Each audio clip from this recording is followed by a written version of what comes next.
Arsenali amepewa game ngumu bwana. Hey.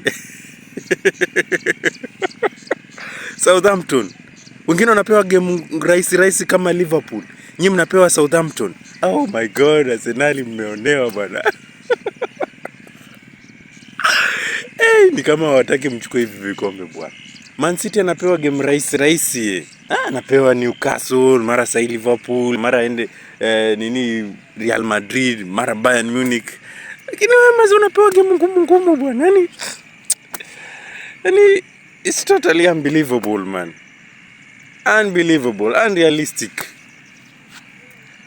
You know how pathetic you guys are, man. You guys make me sick. Sasa hii nini? Mnaendelea kucheza tu na championship teams. At this point you guys need to go to championships. At this point inafuata Manchester United warudishwe wacheze hii FA Cup. Because what is this? This is so boring. Yani the games are totally predictable right now. Unfucking believable. Mtabebwa mpaka lini? Niliwaambia jamaa, hawa jamaa wamenunua vikombe, mnashinda mkisema eti sijui Man U hawachezi, sijui nini na nini, mnatuonea wivu, sijui nini na nini. Where were you when we were playing big teams? Ni juu hizo time mkicheza na big team amwezi tolewa. Saa hizi ukicheza na big team unatolewa. That's why unaweka kwa fixtures rahisi. Amtaki kujua hiyo. Nyinyi mnafikiria tu sijui nini, you are invincible. Invincible what?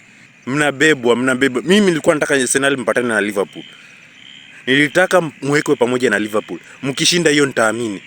Still mnapewa tu championships. Still kila game mnacheza championships. Alafu mnataka kujiita champion. At this point Man U irudishwe kwa FA Cup. Na msianze kutuambia eti sijui tulipigwa na Grimsby. Hiyo ilikuwa Man U ya Amorim. That was Amorim's Manchester United. If you want it, go and angalia hizo replays zake. The guy had no clue what he was doing in the Premier League. Na Chelsea mjinga mwingine amepewa sijui Port Vale. Unacheza na wavuvi. Surely hizi teams hapana bana. Mnabebwa sana. Nimekasirishwa sana, hata sikulala vizuri jana.